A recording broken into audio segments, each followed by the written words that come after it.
Subscribe to our channel by clicking the subscribe button.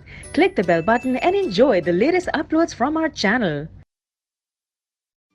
Now see question 13. Question is, answer the following questions. The first question is, what is the direction of magnetic field lines outside the bar magnet? Bar magnet के बाहर की तरफ magnetic lines की direction क्या होती है? तो देखिए, बार मैग्नेट ये north and this is south, तो बाहर की तरफ नॉर्थ में तो ये आउटवर्ड डायरेक्शन में जाती हैं और साउथ में इनवर्ड डायरेक्शन में इस तरह से आती है और ये बिल्कुल यहाँ पर एक क्लोज कर्व इस तरह से बनता है इन मैग्नेटिक फील्ड का, लाइक दिस। तो ये डायरेक्शन होती है फ्रॉम नॉर्थ टू साउथ। अब नेक्स्ट क्वेश्चन जो है, question is the magnetic field lines in a given region are getting crowded.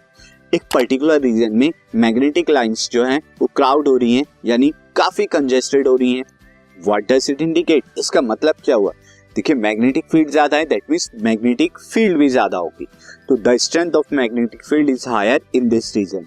क्योंकि मैग्नेटिक लाइन ज्यादा हैं, मैग्नेटिक फील्ड ऑब्वियसली वहां ज्यादा होगी। नेक्स्ट क्वेश्चन है, लास्ट वन है, state one advantage of AC over DC.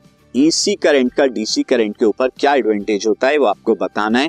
तो AC voltage can be step up and transmitted over long distance without much loss of energy. AC current को आप step up step down कर सकते हैं, यानी उसका voltage बढ़ा सकते हैं, घटा सकते हैं, इंक्रीज और डिक्रीज। साथ ही जब लॉन्ग डिस्टेंस पे हमें ट्रांसमिट करना होता है इलेक्ट्रिसिटी को, तो एसी करंट या एसी वोल्टेज को हम इजीली ट्रांसमिट कर सकते हैं, क्योंकि वहां पर जो है इलेक्ट्रिक करंट हीट के अंदर कम कन्वर्ट होता है और लॉस ऑफ एनर्जी कम होती है, जबकि डीसी में ज्यादा होता है। तो ये कुछ एडवांटेज थे।